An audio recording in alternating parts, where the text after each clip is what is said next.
देखिए, इसराइल के लिए लड़ रहे हैं। कहीं आप नाम सुन रहे हैं नेतन्याहू का पिछले 10 दिन से?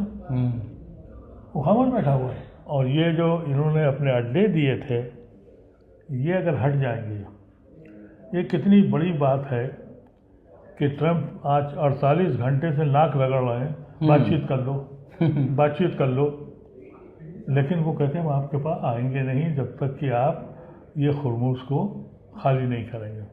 एक तो ये कि जो वर्ल्ड ऑर्डर है वो चेंज हो गया। एक गुंडा बैठता था वाशिंगटन में, कभी किसी प्रेसिडेंट को उसके यहाँ से पकड़ लाया, कहीं उसने कहा टैरिफ लगा दूंगा, एक पूरा मजाक बना दिया था। यूएन तक को उसने किनारे कर दिया था। तो उसका जो एक पीरियड था इस जंग में, वो तो ख़त्म हो गया। खामेनी साहब ने पूरी ज़िंदगी लगा दी इत्तेहाद के लिए। देखिए, अल्लाह ने उनके ज़माने में जो नहीं कसर पूरी की, जब अपने महबूब बंदे को बुलाया तो उनकी वो आरज़ू पूरे दुनिया में मुसलमानों के बीच में डाल दी, हमें अमेरिका से हमारी जान छुड़ा दो। ये आवाज़ें कतर से उठ चुकी, बिल्कुल सऊदीया से उठ चुकी, और आज ये खबर है कि यूएई भी अब इसी लाइन पे जा रहा है। बिल्कुल। अब ये हुर्मुज़ को इन्होंने बंद किया हुआ, उससे निकलेंगे तो हम मारेंगे। अब चाइना का क्या रुख होता है ये देखना पड़ेगा। दुनिया बिल्कुल अब वाज़ेह हो गई है, और आप अंदाज़ा कर लें कि अब दुनिया में ये जो रेडिकल्स जो पावर पकड़ते हैं, हंगरी में हारे बुरी तरीके से, इसीलिए बिल्कुल स्पेन ने तो खुला माम ये ऐलान कर दिया, बरतानिया इनके साथ है नहीं। मैं समझता हूँ कि अमेरिका के वर्स्ट प्रेसिडेंट में ट्रंप साहब की फ़ोटो लगेगी।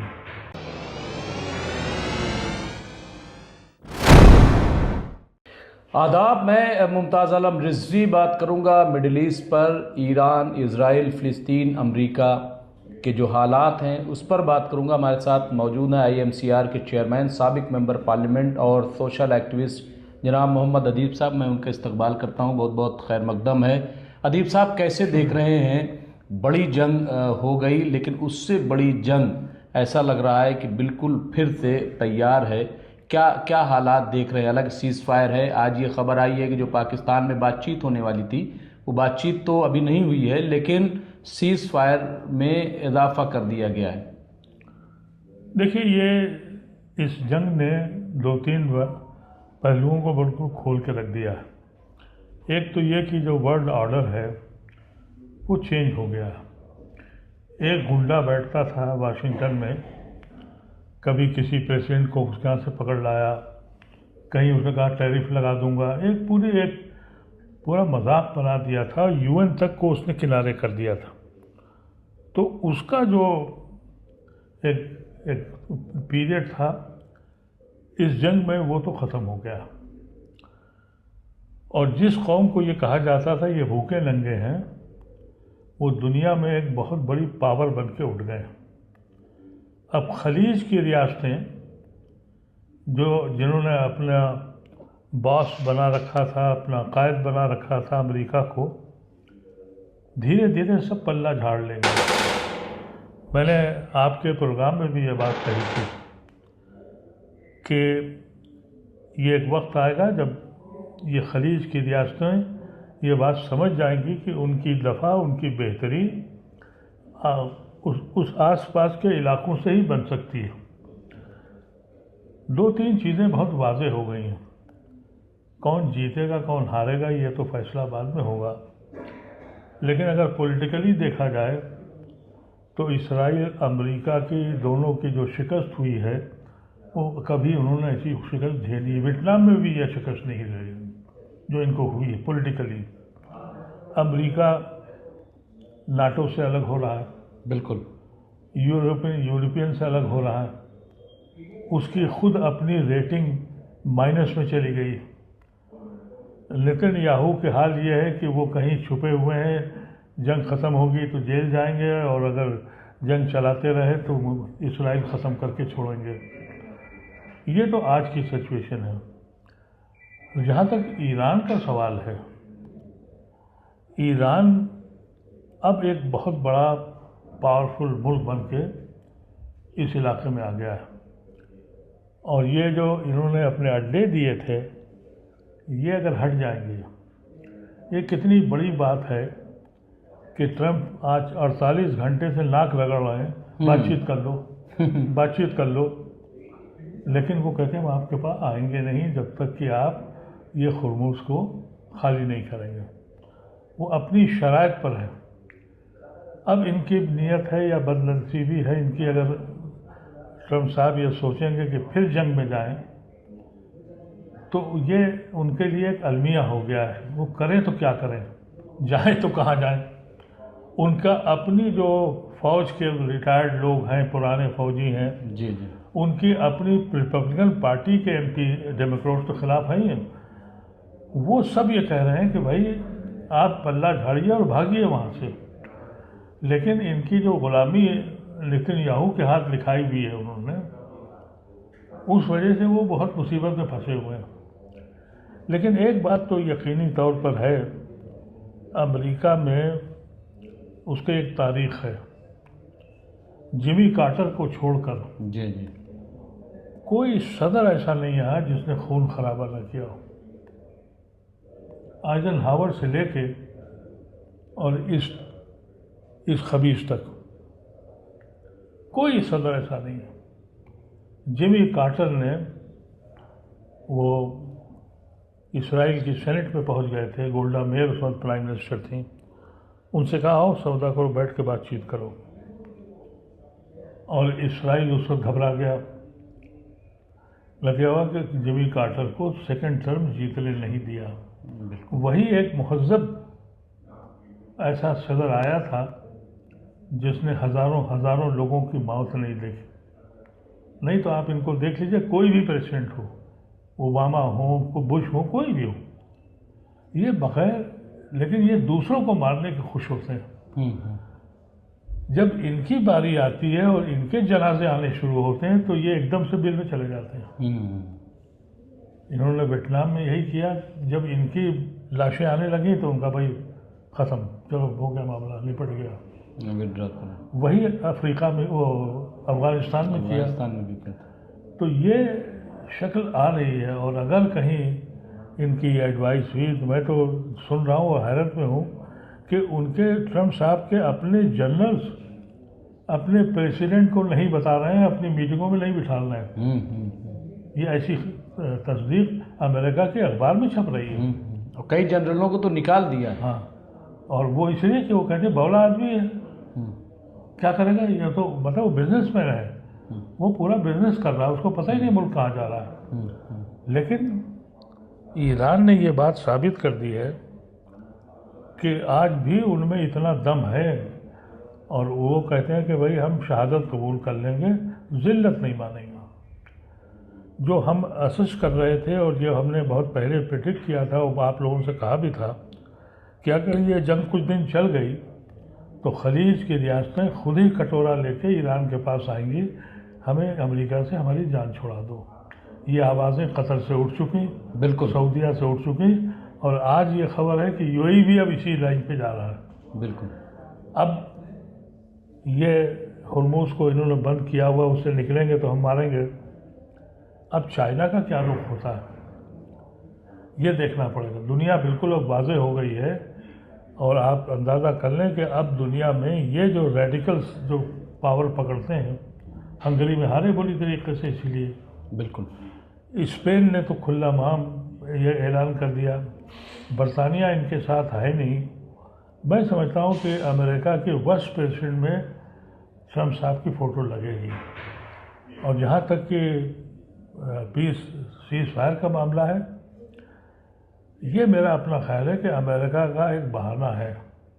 वो चाहते हैं कम से कम एक ऐसा मैसिव अटैक करूं और उसका मीडिया इन्हीं के है, और हल्ला मचा दूं कि मैं जीत गया और भाग लूं। यानी एतबार नहीं किया जा सकता सीज़ फायर का, ये एक तैयारी भी हो सकती है, जैसा खुद ईरान ने कहा है कि हम अमेरिका पे एतबार नहीं कर रहे हैं, ये जंग की तैयारी कर रहे हैं, लेकिन हम भी तैयार हैं। देखिए, ईरान की फ़ौज जो है अब उसकी हुकूमत चल रही है, और जो पॉलिटिकल पार्टी लीडरशिप है उसके कुछ कंपल्शंस होते हैं पॉलिटिकल एनालिस्ट के, दूसरे मुल्कों से मिलना होता है, कमिटमेंट होते हैं, तो वो कुछ कभी मीठी ठंडी आवाज़ें निकालते हैं। लेकिन जो इनकी जो फोर्स है IRGC वो बिल्कुल सुस्त तौल है और उसे मालूम है। मैंने उनके हेड का एक बयान भी देखा था कि अगर हम सीज फायर नहीं करते 2 हफ्ते में हम इसराइल को तबाह कर देते, और कर देते वो। और ये इनका दस्तूर है अमेरिका का, हर बार जब भी कोई जंग होगी, जब कमज़ोर पड़ेंगे सीज फायर कर लो, और सीज फायर करके फिर शातिरपना, फिर कोई धोखा दे के फिर करो। लेकिन इस बार ईरान जो है वो डिटरमिन्ड है और तैयार भी है। अब सिर्फ ये देखना है कि क्रूशल आखिरी 48 घंटे क्या है, इसलिए कि ईरान किसी कीमत पर अपना यूरेनियम देगा नहीं। बिल्कुल नहीं, मना कर दिया। और उन्होंने कह दिया ये हमारी उतनी ही अजीज़ है जितनी हमारी मट्टी अपनी, और है उनका हक, और क्यों दे दें, वो तो देगा नहीं। दूसरे ये कि इनको खामोश छोड़ना पड़ेगा अमेरिका। वो मेरे ख्याल से 1-2 दिन में ट्रम्प साहब छोड़ेंगे, इसलिए कि वेस्टर्न पावर और चाइना और रशिया सबका नुकसान हो रहा है, वो तो ये छोड़ेंगे। चीन ने भी कहलाया है सऊदी अरब से कि अमेरिका से कहो कि यहाँ से अपना सब चले जाएं। बस एक उनकी जो मेरी समझ में है, अपनी फौज भी उतार रहे हैं धीरे धीरे, एक मैसिव अटैक करके जितना ये डैमेज कर सकते हैं, एक मैसिव अटैक करके ये सीज फायर करेंगे।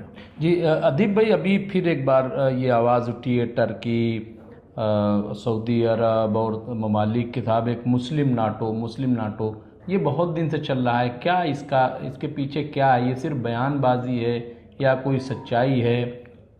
खामेनी साहब ने पूरी ज़िंदगी इसी बात पे लगा दी, नहीं सुना इनका वक्तों ने। खामेनी साहब यही कहते रहे कि भाई अपनी आइडेंटिटी रखो, लेकिन अपने दीन की, अपने मज़हब की, अपने मुल्क की हिफाजत हम सब लोग मिल के करेंगे। यही तो खामेनी साहब कहते थे, इन लोगों ने नहीं सुनी। अब जब अपने ऊपर पड़ी तो अब इतना कद्दावर लीडर कौन है? उस वक्त एक कद्दावर लीडर था जिसके पास बातचीत थी और बात बन सकती थी। लेकिन अब टर्की भी डरा हुआ है, उसका नंबर भी लगा हुआ है, मिस्र भी डरा हुआ है, सऊदीया ने तो अपने पत्ते खोल दिए कि भैया अब हमारे पास अब कुछ नहीं रहेगा। एक यूएई की तरफ से, क्योंकि यूएई का जो प्रेसिडेंट है वो यहूदियों का बड़ा करीब तरीन, और मैं कहता हूँ कि सबसे ख़तरनाक आदमी वही है। लेकिन आज की न्यूज़ ये है कि वो भी कह रहा है, तो इसमें अमेरिका को कितना डैमेज होने जा रहा है। देखिए, इसराइल के लिए लड़ रहे हैं, कहीं आप नाम सुन रहे हैं नेतन्याहू का पिछले 10 दिन से? वो खामोश बैठा हुआ है, जहाँ कोई डील होने लगेगा फिर कुछ सुअरपन करेगा, वो बैठा हुआ है। लेकिन लेबनान पे अभी दक्षिण लेबनान पे फिर अटैक किया है, गजा में भी 2-4 लोगों को मार रहा है। मतलब ये हरकत से इनका सीज़फायर यही है कि हम मजलूम को मारने की सलाहियत रखते हैं, मार देंगे, हमारे ऊपर जब होगा हम सीज़फायर कर लेंगे। यही एक तरीका इन्होंने अपनाया हुआ है। दोनों बार इन्होंने निगोशिएशन के बीच, तो पीस ऑफ बोर्ड क्या है? जिस तरीके से पीस ऑफ बोर्ड बनाया गया, उसमें मेंबर्स बनाए गए, वो तो सब उसके पड़ाव से उड़ गए।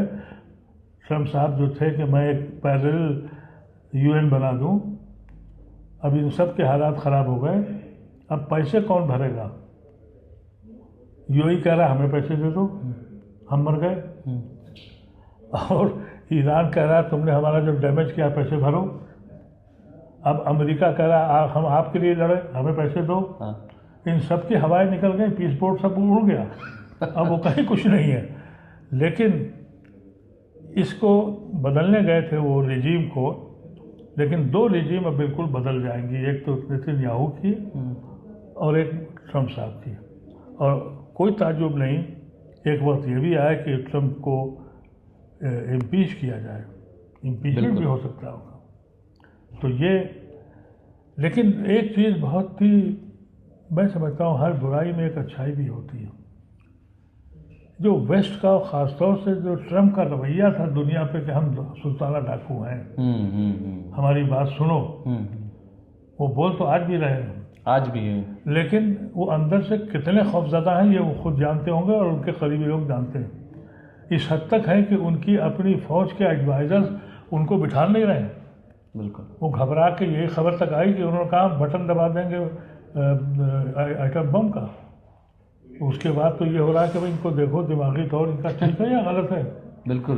तो वो तो एक अजीब मसखरा जो एक अदीब भाई, कई बार हमने आपसे ग्रेटर इजराइल की बात की और ये अभी भी वो कहीं ना कहीं खिचड़ी पकती हुई कि भाई इतना लेबनान पे हम कब्ज़ा कर रहे हैं, घुस रहे हैं, इतना इधर सीरिया में ये वो, क्या लग रहा है अब क्या सिचुएशन है?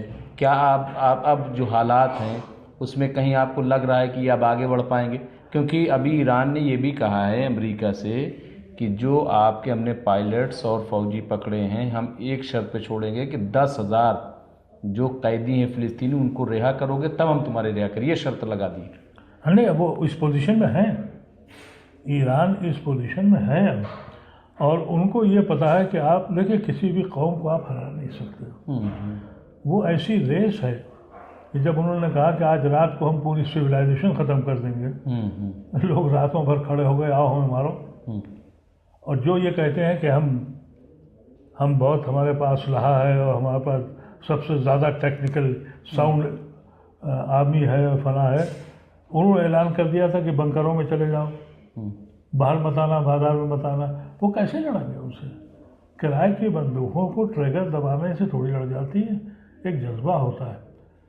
ईरान ने ये बता दिया है, दुनिया को बता दिया है कि लड़ाई कैसे लड़ी जाती है और किस जज्बे से लड़ी जाती है। सबसे बड़ी शिकस्त उनको उस दिन हो गई जिस दिन इन्होंने खामेनी साहब की शहादत की। ईरान उसी दिन हार गया, तो अमेरिका उसी दिन हार गया। अगर उनकी शहादत ना होती तो वो जज्बा और वो यूनिटी जो आज बच्चे बच्चे में दिख रही है, उसके इमाम को आपने कत्ल कर दिया और बग़ैर किसी वजह के, और उनके यहाँ बम गिरा दिया, मार दिया। मैं समझता हूँ अमेरिका तो उसी दिन हार गया था और उसका अंजाम अभी ये छोड़ेंगे नहीं, ये कभी भी नहीं छोड़ेंगे। नहीं, बिल्कुल। अदीब भाई, आप लखनऊ से आपका ताल्लुक़ है, बाराबंकी और बड़ा शिया सुन्नी ये चीज़ें बहुत आपने देखी होंगी हर जगह दुनिया की सतह पर, लेकिन क्या आपको नहीं लग रहा है कि अवामी सतह पर अगर मिल्लत इस्लामियत देखें तो एक बेदारी भी कहीं ना कहीं आई है, उनको लगा है कि नहीं ये सब गलत है, ऐसा कहीं? खामेनी साहब ने पूरी ज़िंदगी लगा दी इत्तेहाद के लिए। देखिए अल्लाह ने उनके ज़माने में जो नहीं कसर पूरी की, जब अपने महबूब बंदे को बुलाया तो उनकी वो आरज़ू पूरे दुनिया में मुसलमानों के बीच में डाल दी। ये है, यानी इत्तेहाद आप देख रहे हैं? बिल्कुल। मैं ऐसे लोगों को जानता हूँ जो मुझको ये कहते थे कि भाई आप तो आधे शिया हैं, अब वो मुझसे बड़े शिया हो गए। अच्छा। 24 घंटे गाली दे रहे हैं और ईरान की तारीफ कर रहे हैं। क्यों? उनकी समझ में आ गया कि असली लड़ाई कहीं और है और उसकी डोर किसी और के पास है। ये बहुत बड़ा कारनामा है खामेनी साहब का, और मैं समझता हूँ यही साबित करता है कि उनकी अज़मत और उनकी हैसियत का। जिस वक्त यहाँ से रुखसत हुए, कौन ऐसा है जिसके हाथ ना उठे हो अल्लाह की तरफ? आपकी तो मुलाकात भी थी। मेरी अल्लाह का शुक्र है, मैं बहुत खुश नसीब हूँ, मेरी उनसे मुलाकात हुई। मैं उनके साथ उनकी जानामाज़ पे बैठा हूँ और मैंने उनसे कुछ सबक सीखा। उन्होंने मुझे कुछ कहा था कि जाओ हिंदुस्तान में और ये बकवास जो हिंदुस्तान में लोग कर रहे हैं शिया सुन्नी, ये बंद कराओ। मैं जब से उसी अमल पे काम करता हूँ।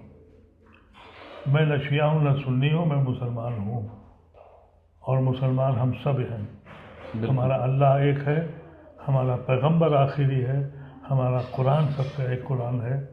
किस बात की लड़ाई है भाई? अरे किसी ने कुछ कहा, किसी ने कुछ लिखा 500 साल पहले, 2000 1000 साल पहले, क्या बात हो गई? ये कोई तरीका है? अरे भाई हो गया।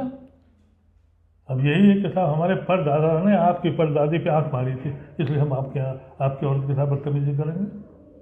अरे भाई आज के दौर हाँ, में वो पता नहीं क्या सिनेरियो रहा होगा। आज के दौर में मुसलमान एज ए विलेन हिंदुस्तान में नहीं पूरी दुनिया में एज ए विलेन पेश किया जा रहा है। एक ऐसा खतरनाक आदमी पेश किया जा रहा है, इस्लाम को ऐसा प्रोजेक्शन दिया गया। हम हिंदुस्तान में सफ़र कर रहे हैं, हम पूरी दुनिया में देख रहे हैं कि अगर आप मुसलमान हैं और वननेस ऑफ गॉड पे बिलीव करते हैं और अल्लाह के रसूल उसके ख़ानदान पे बिलीव करते हैं तो आप टारगेट हैं। अभी भी तुम्हारी समझ में नहीं आता। तो ये बहुत बड़ा इनकलाब है। आप ये मत समझिए कि आप सिर्फ फौज से जीते हैं, आप एक दूसरी बहुत बड़ी जंग जीते हैं जिसको बड़े बड़े उलमा अब तक नहीं सेटल कर पाए। अल्लाह ने अपनी तस्वीर भी बदली है, क्योंकि अब इनके असली चेहरे, चाहे इजराइल हो चाहे अमेरिका हो, ये किस तरीके से दहशतगर्दों को बनाते हैं, तंजीमें बनवाते हैं। मैंने ये देखा कि पाकिस्तान में जहाँ इस कदर लड़ाई है आपस से, एक दूसरे के इख्तिलाफात अपने करते हैं, वहाँ देवबंदी स्कूल जो वहाँ का है, वहाँ गायबाना नमाज हुई। आप सोचिए, जबकि उनके यहाँ तो दिन भर, हम लोग तो यहाँ हिंदू मुसलमान करते हैं, वहाँ वो मुसलमान लड़ते हैं कि ये फलाना है, ये फलानी उसका है, ये फलाना सोच का है, एक दूसरे को मारते रहते हैं, मस्जिदों में कत्ल करते हैं। वो मसाला मुल्क है। लेकिन वहाँ पर भी इस वक्त एक आवाज़ उठ गई है। मेरी अपनी समझ से ये जो भी अल्लाह करता है उसको इल्म है।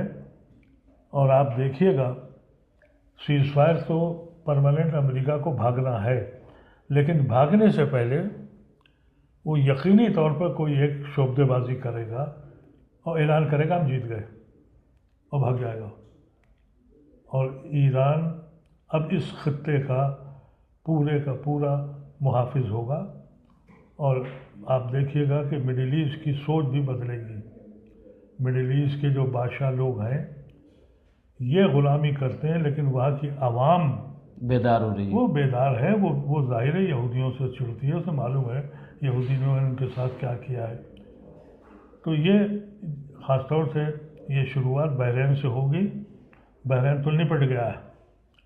यूएई में भी अब जो हमको सबसे ज़्यादा डर लग रहा था, तो यूएई भी अब चाइना को इसमें एक बहुत बड़ा फ़ायदा होने वाला है। जो चाइना ने अपनी करेंसी में ट्रेड शुरू किया है, तो ये डॉलर जो है ये धड़ाम होगा। ये तो वर्ल्ड ऑर्डर भी चेंज हो सकता है पूरा। ये डॉलर के चक्कर में तो दुनिया के मालिक बन गए थे ये, जो इन्होंने लिंक किया था। लेकिन अभी तक तो मुझे यही खबर मिली कि जो भी जहाज़ हुर्मुज़ से निकला है, ईरान ने चाइनीज़ करेंसी में उसे पैसे लिए। और आज यूएई ने भी कह दिया कि भाई हम भी करेंगे चाइनीज़ में। अब जिसको जान बचानी है वो चाइनीज़ में करेगा। ये डॉलर की जो दादागिरी थी ये ढेर होगा।